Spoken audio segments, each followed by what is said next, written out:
Hi everybody, it's Agnes and I'm continuing on with Hooponopono from the Little Blue Book. So, goes like this today. From separation to unity. There is nothing in this world that is unimportant or of little worth.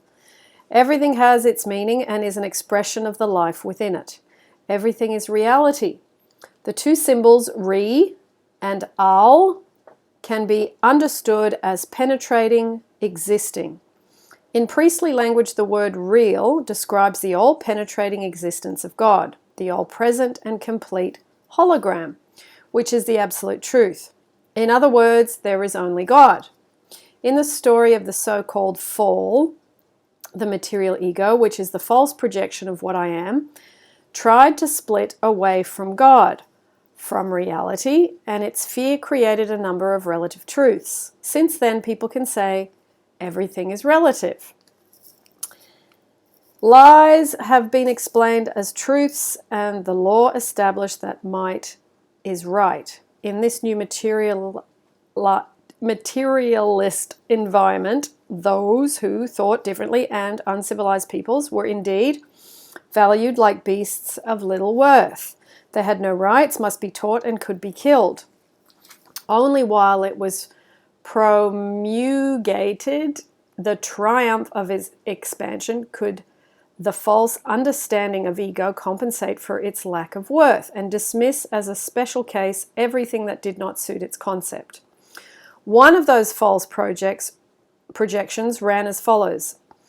If I have more, then I am worth more, and if I do not have it, I am worth less. In the 1990s, I was a publisher. I still remember the precise feeling of suddenly being something special. It stayed for about a week, and then every day that other feeling came back. The only thing that I had changed was my professional designation. But I had not changed at all. Things went from worse for a Boston man, as Bill Ferguson reported in his much recommended audio program, The Mastery of Life. I have to thank Bill Ferguson and his audio program for many important endorsements. For further information, see masteryoflife.com. This man slaved and saved to somehow fulfill his dream, a $1 million house. He took it so far as to actually buy a house in an upper-class district and feel himself someone special. For a few hours, anyway. For when he made a tour of the neighborhood, he realized that he had bought the smallest house in the quarter. Utterly flawed, shocked, and feeling hugely inferior, he made his life hell for his wife. Why had she not paid more attention? She left him, and as far as I recollect the story, the house was sold. At times, our relationship with our mistakes takes some bizarre forms. For example, when people define themselves by their pain and fall in love with their problems, the brain then builds up a neural network, and we are always finding fresh reasons for feeling bad, and therefore why we are just as we are, namely not good enough. We might think that our parents, our upbringing, and our circumstances are to blame, and at the center of all this pain is and is still the false understanding of our identity, that is, the material ego with its three weapons: fear, separation, and guilt. Now, he was talking here about the not feeling good enough. I'm going to put a process down below in the description. It's from Morty and Shelley Lefkoe. I'll give you the direct link. You can go straight there, and it's about dismantling that belief, I'm not good enough, and you can do it on their website for free. Okay?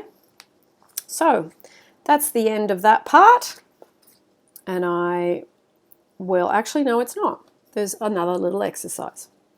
So, a Hooponopono exercise.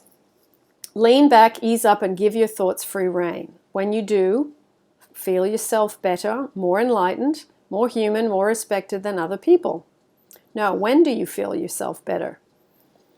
On what occasions is it so good to be a German, or a Spaniard, or a white man, or an Indian, or a man, or a woman, because the others even don't have a clue?